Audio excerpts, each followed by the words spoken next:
If you're seeing this before January 13th, listen up, we've got a full moon in Cancer, and it's going to be a very profound grounding. This moon cycle is ruled by a new moon in Capricorn, and it is the first time we have had a moon cycle without Pluto in Capricorn in 17 years that is ruled by a new moon in Capricorn. Let there be the light, let there be the clarity, let there be the revealing, let there be the healing, okay? With the full moon in Cancer, we are also going to have Mars retrograde in Cancer, ruling over the North Node that is in Aries and the Chiron that is in Aries. This moon is going to be a moon of reverent death. Not necessarily that there's going to be death around us, more that we are revering everything that has been offered to death through our life for the previous 16 years since Pluto has been in Capricorn. A lot of us have been on very long journeys with that transit. A lot of us have had a lot of things that we have sacrificed, that we have offered, that we have given up. The loss of relationships, the loss of heart, the loss of start,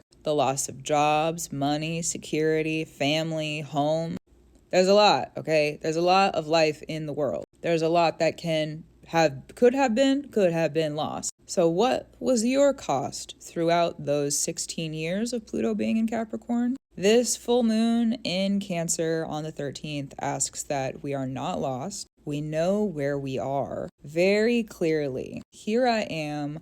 I've come across this journey and I have arrived in this placement, in this position. Without any superstition, I'm very clear-hearted around where I am, where I've been, what I've done, what I've spun, and who I am now because of that path. And a moment of reverence, the understanding that I've been receiving from the spirits about this moon specifically is that it is going to be a moment like if you've ever been in a group setting where you have a moment of silence for those who have passed on. This moon asks that we have that moment for the death that has been. It's a moment where things really start to sink in. Maybe the seriousness of the work that's been done. Maybe who you've really become. Maybe really it's like a clear picture of, wow, I actually have brought that through. Clarity on the work you do, clarity on your witch's brew, if that's true for you.